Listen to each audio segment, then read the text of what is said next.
10살 소녀가 되어 고대 로마의 가족집 안뜰에서 인형놀이를 하고 있다고 상상해 보세요.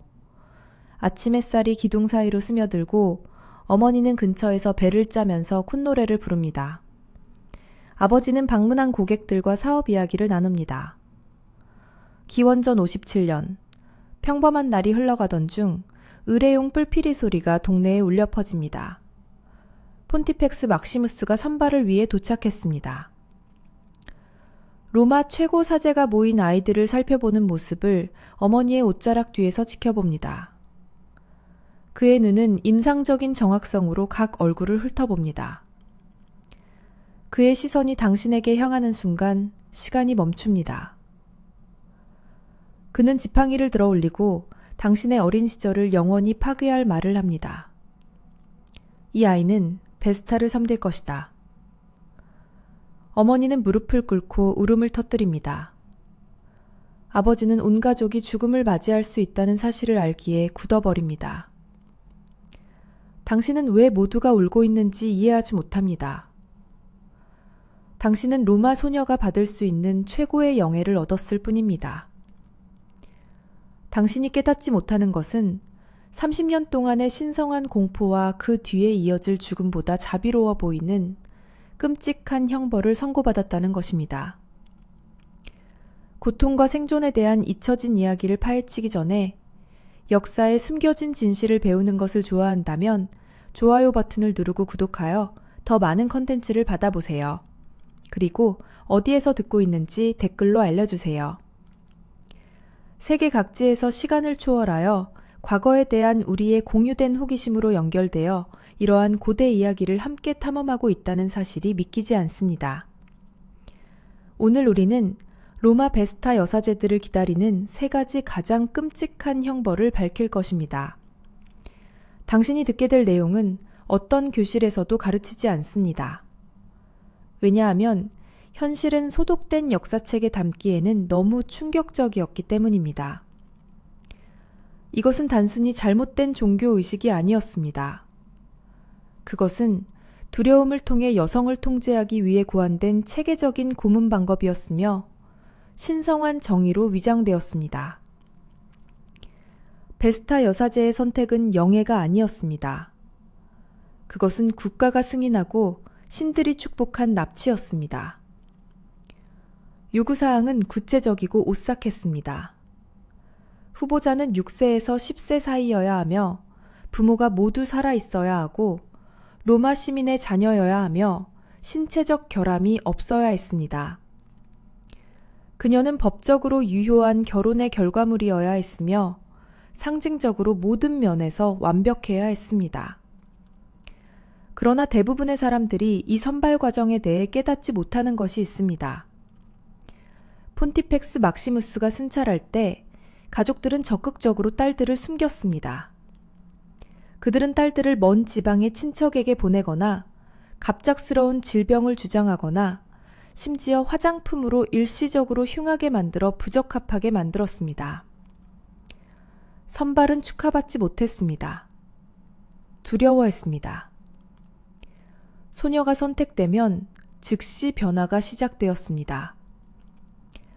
그녀는 그날 가족에게서 끌려가 다시는 집으로 돌아가지 못했습니다. 그녀의 출생 이름은 지워지고 베스타 여신의 소유물임을 나타내는 칭호로 대체되었습니다. 그녀는 가족에게서 상속받을 수 없었고 자신의 이름으로 재산을 소유할 수 없었으며 감독 없이 편지를 쓸 수도 없었습니다. 그녀가 30년 동안 살게 될 베스타 여사제들의 집은 고대 작가들에 의해 지어진 가장 아름다운 감옥으로 묘사되었습니다.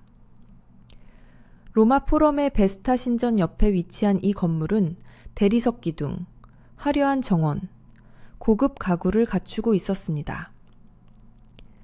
그러나 사치스러움은 그녀가 이제 모든 움직임이 고위 여사제와 사제들에 의해 감시되는 죄수라는 현실을 가릴 수 없었습니다. 그녀의 교육은 남은 삶의 모든 순간을 지배할 3가지 신성한 법을 배우는 것으로 시작되었습니다. 첫째, 결혼이나 육체적 친밀감 없이 30년 동안의 영구적인 순결. 둘째, 폰티펙스 막시무스와 고위 종교 당국에 대한 절대적인 복종. 셋째, 로마 자체를 살아있게 한다고 여겨지는 신성한 불꽃의 끊임없는 보호.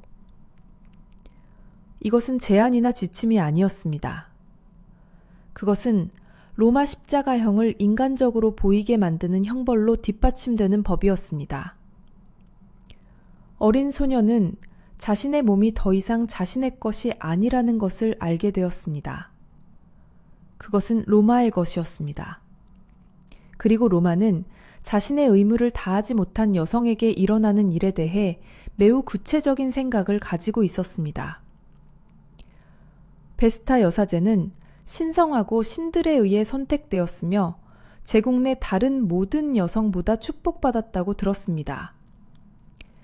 그들이 그녀에게 말하지 않은 것은 이 신성한 지위가 그녀의 형벌을 더욱 잔인하게 만들었다는 것입니다. 그녀는 신성했기 때문에 일반 범죄자처럼 처형될 수 없었습니다. 대신 로마는 그녀의 신성함을 보존하면서 인간성을 파괴하는 특수 고문 방법을 개발했습니다. 고대 자료에는 새로운 여사제들이 선택 후 몇 달 동안 울고 집으로 돌아가기를 간청하고 강제로 먹을 때까지 먹기를 거부했다고 묘사되어 있습니다. 고위 여사제들은 저항은 헛된 것이며 여신이 그들을 선택했으며 그들의 고통은 신성한 의무의 일부라고 말했습니다. 그러나 진짜 메시지는 더 간단하고 끔찍했습니다. 이제 당신은 영원히 우리의 것입니다. 심리적 조건화는 체계적이고 완전했습니다. 소녀는 한 사람으로서의 자신의 가치가 베스타 여사제로서의 성과에 전적으로 달려있다는 것을 알게 되었습니다. 어떤 실수, 어떤 의심의 순간, 어떤 인간적인 나약함의 징후도 죽음을 갈망하게 만드는 형벌을 유발할 수 있었습니다. 그러나 죽음은 허용되지 않았습니다. 그녀는 죽이기에는 너무 신성했고 풀어주기에는 너무 가치 있었습니다. 이 신성한 지위는 제도화된 심리전의 예로서 현대 심리학자들이 연구해온 잔인함에 대한 형벌의 기초가 되었습니다. 로마는 고통을 계속하기 위해 몸을 살아있게 유지하면서 사람의 정신을 파괴하는 기술을 완성했습니다. 베스타 여사제로 선택되는 것이 이야기의 최악의 부분이라고 생각했다면 그들이 처음 실수를 했을 때 무슨 일이 일어났는지 듣지 못했습니다. 베스타 신전의 신성한 불꽃은 로마의 신성한 보호와 영원한 존재를 상징하며 영원히 타올라야 했습니다. 그 불꽃이 꺼지면 종교적 실패로만 여겨지지 않았습니다. 그것은 로마 국가에 대한 반역행위로 취급되었습니다. 불꽃이 꺼지면 즉시 조사가 시작되었습니다.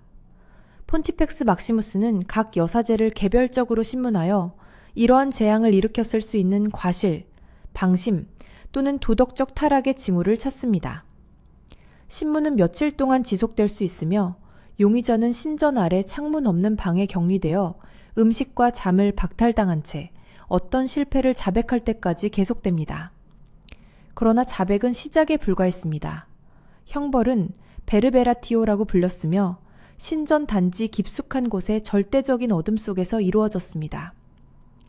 유죄 판결을 받은 베스타 여사제는 발가벗겨지고 이 목적을 위해 특별히 설계된 나무 틀에 묶였습니다. 폰티펙스 막시무스 자신은 베스타의 이름으로 축복받은 신성한 막대기를 사용하여 구타를 집행했습니다. 구타는 무작위적인 폭력이 아니었습니다. 그것은 여사제의 신성한 지위를 보존하면서 최대한의 고통을 가하도록 신중하게 계획된 의식이었습니다. 그녀의 목소리는 신성하다고 여겨졌기 때문에 비명을 지르는 것이 허용되지 않았습니다. 그녀의 입에는 가죽 재갈이 채워져 고통의 소리를 막았습니다. 그녀의 피는 신성했기 때문에 눈에 띄게 피를 흘리는 것이 허용되지 않았습니다. 막대기는 피부를 손상시키지 않고 내부 타박상과 장기 손상을 일으키도록 설계되었습니다. 고대 의학 문헌에는 베르베라티오 중에 입은 내부 부상으로 며칠 후에 사망한 베스타 여사제에 대해 설명되어 있습니다. 그러나 공식적인 사망 원인은 항상 갑작스러운 질병이나 신성한 불쾌감으로 기록되었으며 처벌 관련 부상으로 기록되지 않았습니다. 구타는 대부분의 로마인들이 그것이 발생했다는 사실을 결코 알지 못할 정도로 비밀리에 수행되었습니다. 심리전은 신체적 고문만큼이나 잔인했습니다. 베스타 여사제는 다음 불꽃 검사가 언제 이루어질지 결코 알 수 없었습니다. 그녀는 돌풍이 불을 끄거나 그녀의 주위가 잠시라도 방황할 수 있다는 끊임없는 공포 속에서 살았습니다. 이 만성적인 공포는 현대 심리학자들이 그녀의 몸 전체의 신체적 증상으로 나타나는 심각한 불안장애로 인식할 수 있는 것을 만들어냈습니다. 역사적 기록에는 떨림이 생기고 스트레스로 인해 머리카락이 빠지고 첫 번째 베르베라티오 이후 몇 달 만에 수십 년을 늙은 베스타 여사제에 대해 설명되어 있습니다. 외상은 신체적 외상만이 아니었습니다. 그것은 미래 수십 년 동안의 봉사에 더 순응하게 만드는 안정감과 자존감을 체계적으로 파괴하는 것이었습니다. 그러나 이 형벌의 가장 교활한 측면은 그 무작위성이었습니다. 신성한 불꽃은 어떤 여사제의 통제도 벗어난 자연적인 원인으로 완전히 꺼질 수 있었습니다. 갑작스러운 바람, 신전의 구조적 문제, 심지어 적의 방해 공작으로 인해 불이 꺼질 수 있었습니다. 그러나 책임은 항상 여사제들에게 돌아갔고 처벌은 항상 불가피했습니다. 일부 역사적 기록에 따르면 불꽃은 정치적인 이유나 개인적인 원한으로 특정 여사제를 처벌하려는 당국에 의해 의도적으로 꺼졌다고 합니다. 종교적 구실은 그들에게 본질적으로 무방비한 여성에 대한 국가가 승인한 고문에 대한 완벽한 은폐를 제공했습니다. 회복 과정은 심리적 영향을 극대화하기 위해 의도적으로 연장되었습니다. 부상당한 베스타 여사제는 최소한의 치료를 제공하도록 지시받은 신전 의사들의 치료를 받았으며 그녀의 회복이 느리고 고통스럽도록 했습니다. 그녀는 자신의 고통이 당연하다는 것, 자신의 신성한 의무를 다하지 못했다는 것, 그리고 앞으로 완벽한 봉사만이 미래의 처벌을 막을 수 있다는 것을 매일 상기받았습니다. 이것은 수십 년 동안 지속되는 외상과 수능의 사이클을 만들었습니다. 베르바티오에서 살아남은 베스타 여사제는 완전히 종속되어 또 다른 처벌을 유발할 수 있는 독립성이나 개성의 징후를 보이는 것을 두려워했습니다. 그들은 인간에서 영혼이 천천히 죽어가는 동안 기계적인 정확성으로 자신의 의무를 수행하는 속이 빈 껍질로 변모했습니다. 의례적인 구타가 로마의 가장 창의적인 잔인함의 형태라고 생각한다면 그들이 궁극적인 범죄로 고발된 족기에 대한 해결책에 대해 듣지 못했습니다. 그 혐의는 근친상간이라고 불렸으며 이는 오염 또는 더럽힘을 의미하며 베스타 여사제의 순결 서약에 대한 의심되는 위반을 의미했습니다. 근친상간에 대한 형벌은 처형이 아니었습니다. 그것은 훨씬 더 나쁜 것이었습니다. 기원전 216년의 오프미아와 플로로니아의 사건은 이 공포에 대한 가장 자세한 설명을 제공합니다. 역사가 리비에 따르면 두 여성은 단순한 가십과 정치적 경쟁에 근거하여 순결 서약을 어겼다는 혐의를 받았습니다. 재판이라고 할 수 있다면 폰티프 대학에서 완전한 비밀리에 진행되었습니다. 변호는 허용되지 않았습니다. 익명의 출처에서 나온 고발 외에는 증거가 필요하지 않았습니다. 판결이 발표되었을 때 유죄 판결을 받은 베스타 여사제는 모든 생명이 솟아나는 땅으로 돌아갈 것이라는 말을 들었습니다. 이 시적인 언어는 인간의 이해를 초월하는 끔찍한 형벌을 가렸습니다. 의식은 로마 포럼을 통과하는 행렬과 함께 새벽에 시작되었습니다. 유죄 판결을 받은 베스타 여사제는 흰색 신부 드레스를 입고 머리카락은 새 신부의 스타일로 정돈하고 꽃을 베일에 엮었습니다. 진실을 모르는 관찰자에게는 그녀가 결혼식에 가는 것처럼 보였을 것입니다. 어떤 의미에서 그녀는 그랬습니다. 그녀는 죽음과 결혼하고 있었습니다. 행렬은 로마 거리를 천천히 이동하여 시민들이 신성한 법을 어긴 여성에게 무슨 일이 일어나는지 목격할 수 있도록 했습니다. 그러나 여사제는 말하거나 울거나 어떤 감정을 보이는 것이 허용되지 않았습니다. 그녀의 입은 군중 사이에서 동정심을 유발할 수 있는 마지막 말을 막기 위해 왁스로 봉인되었습니다.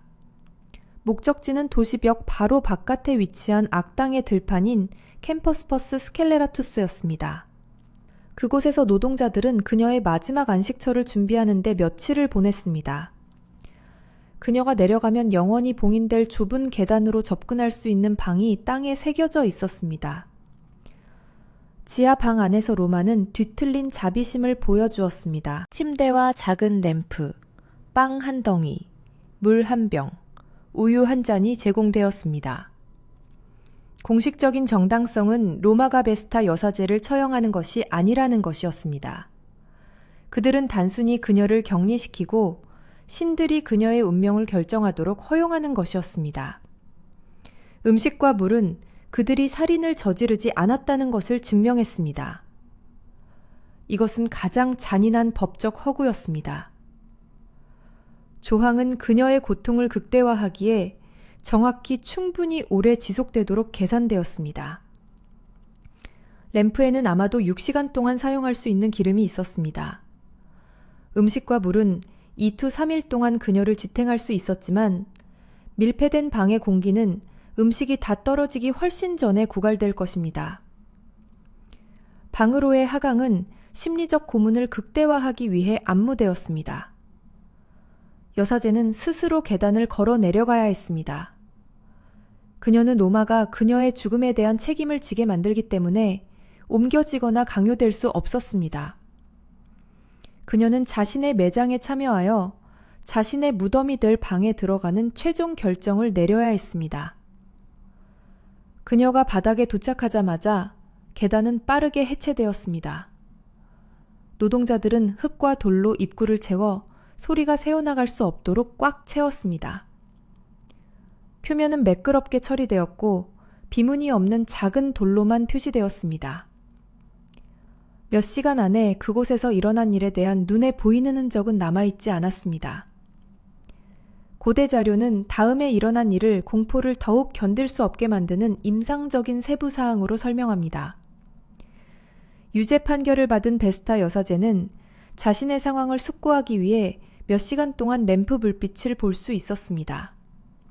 그녀는 음식과 물을 볼 수 있었고 자신의 고통이 얼마나 오래 지속될지 정확히 계산할 수 있었습니다.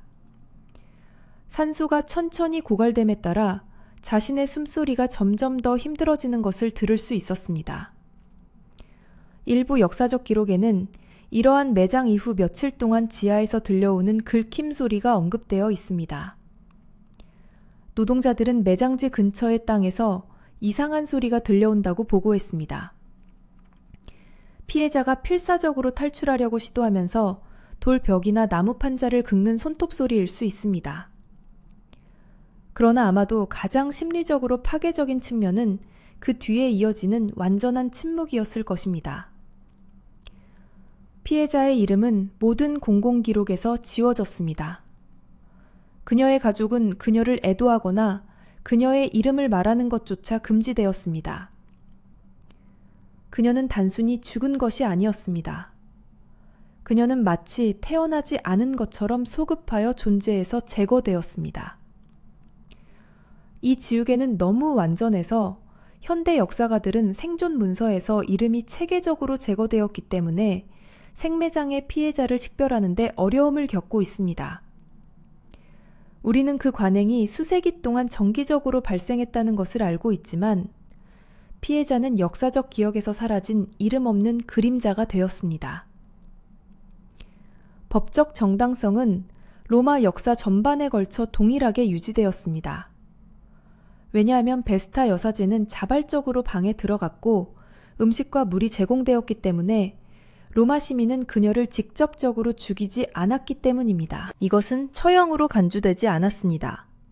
그것은 단순히 자연적인 결과로 표현된 신성한 심판이었습니다.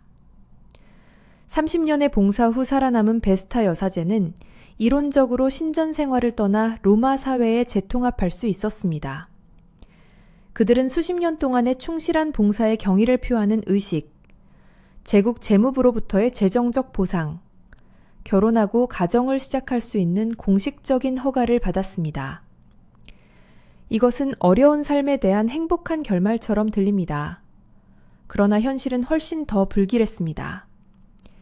이 자유의 수학을 고려해 보세요. 8살에 선택된 여인은 38살에 풀려났다.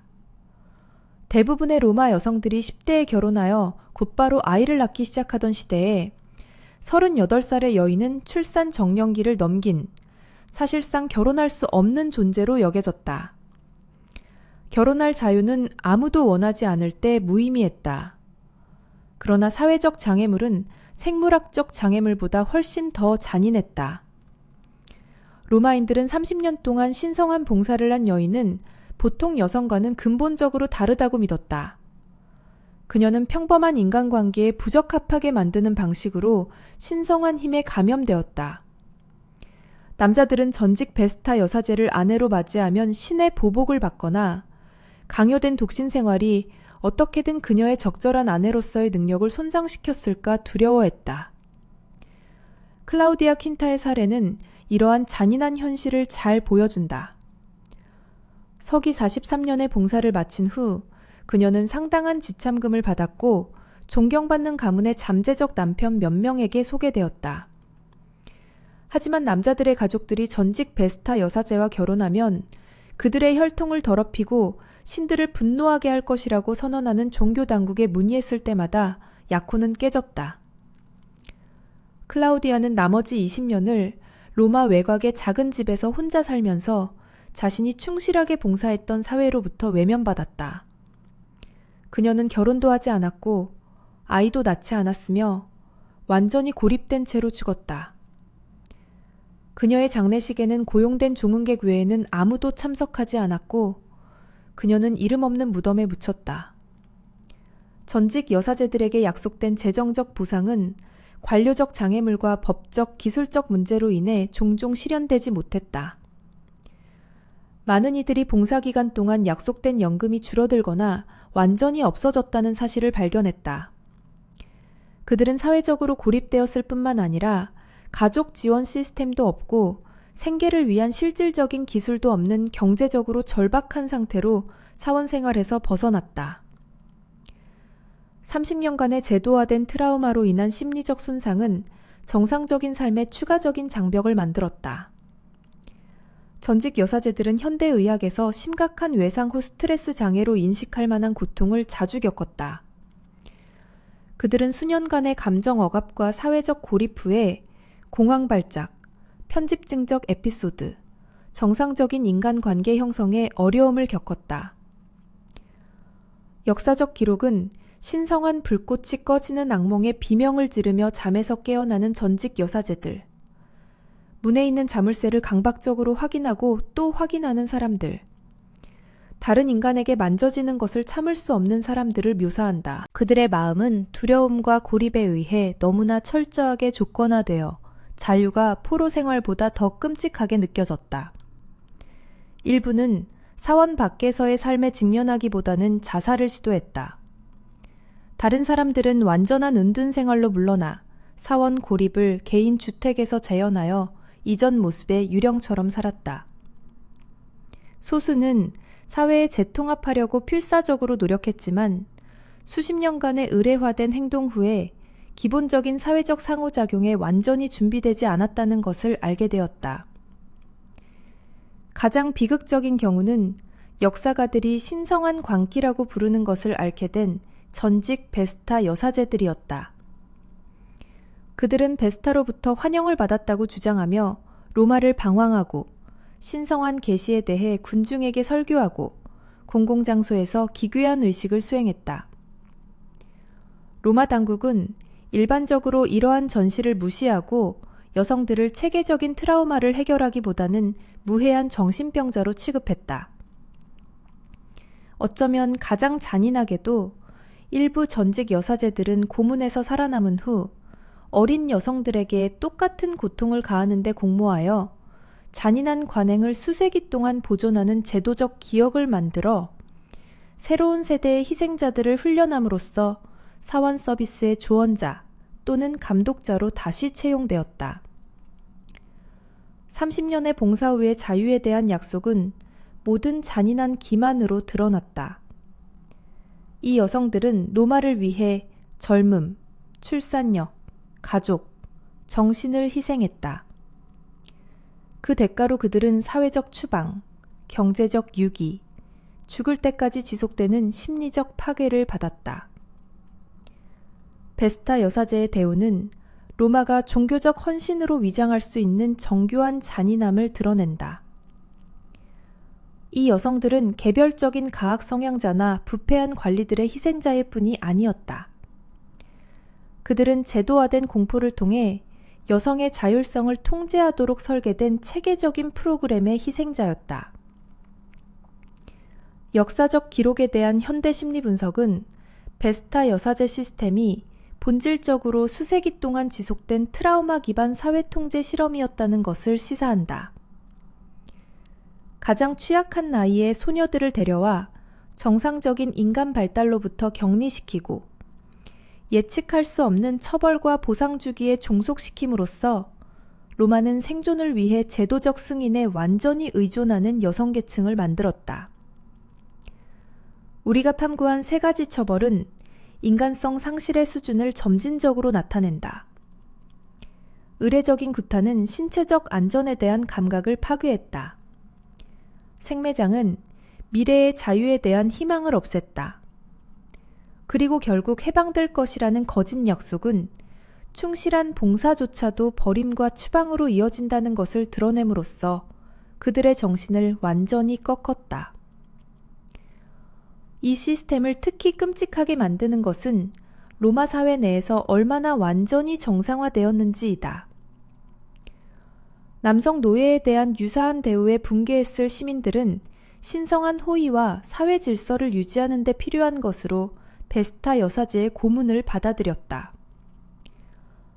종교적 정당화는 대부분의 동시대인과 역사가들에게 잔인함을 보이지 않게 만들었다.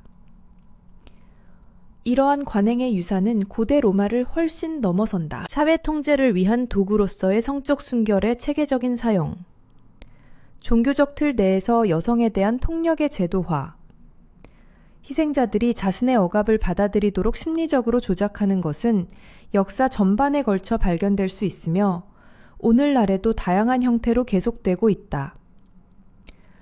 이 잊혀진 여성들은 로마의 신앙심의 상징이 아니라 인간성보다 그들의 수능을 더 중요하게 여겼던 제국에 봉사하면서 상상할 수 없는 고통을 견뎌낸 인간으로 기억되어야 한다.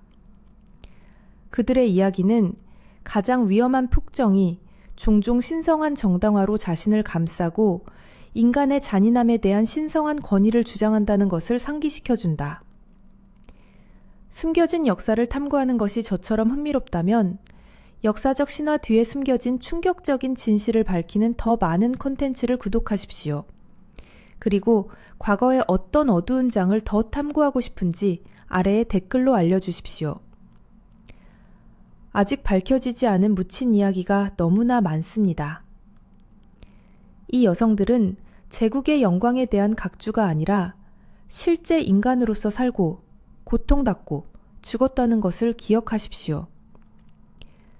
그들의 이야기를 기억함으로써 우리는 그들의 개인적인 용기뿐만 아니라 제도화된 잔인함이 어디에 나타나든 인식하고 저항해야 할 의무를 기립니다.